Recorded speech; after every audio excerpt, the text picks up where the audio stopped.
Hi friends, કેમ છો? જય મેં બધાને. આજે હું બનાવવાની છીએ રીંગણના રવૈયા. તો એની માટે હવે રીંગણ લીધા છે નાના નાના, એના રવૈયા તૈયાર કરીશું.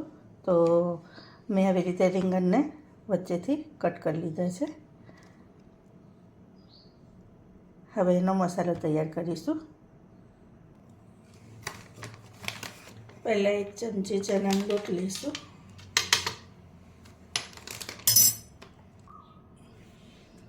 હવે હળદર એડ કરીશું. 1 ચમચી મરચું, ધાણા ચમચી, 3 ચમચી, આ કલરવાળું મરચું છે, આ લસણની પેસ્ટ છે,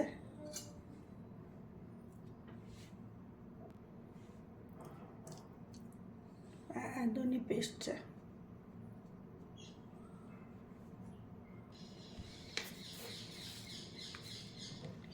ટેસ્ટ મુજબ મીઠું એડ કરી દેવાનું.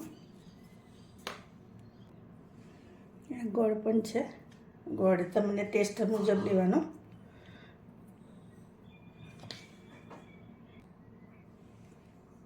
આ ગરમ મસાલો,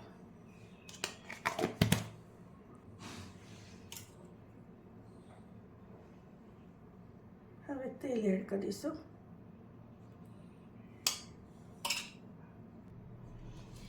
આ બધાને હવે મિક્સ કરી લેવાનું.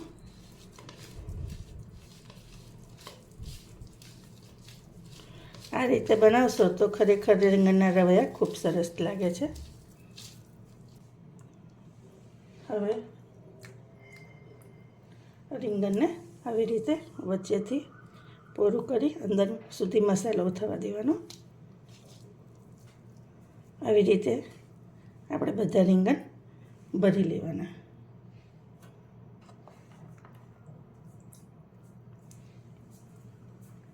આવી રીતે બનાવશો તો તમે ખાતા જ રહેશો. એવા રીંગણના રવૈયા થાય છે. તો એકવાર આ રેસીપી જરૂરથી ટ્રાય કરજો.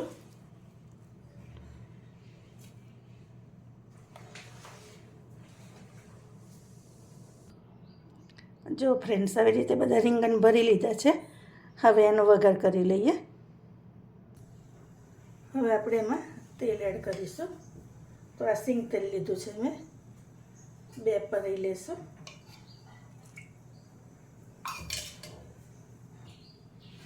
તેલ થાય એટલે થોડુંક જીરું એડ કરી દેવાનું અને થોડીક હિંગ એડ કરી દઈશું.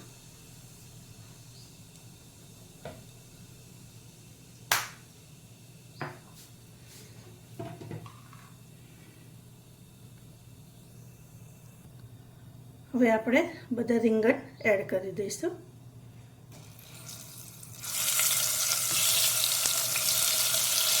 આમાં બીજું કશું નહીં નાખવાનું. આ રીંગણ જે છે એ જ બધું નાખી દેવાના.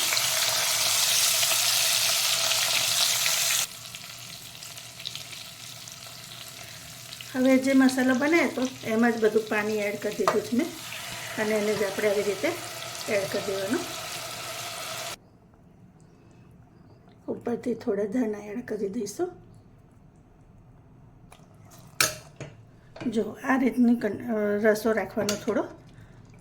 હવે એને આપણે ઢાંકી દઈશું અને 3 વિસલ થવા દઈશું.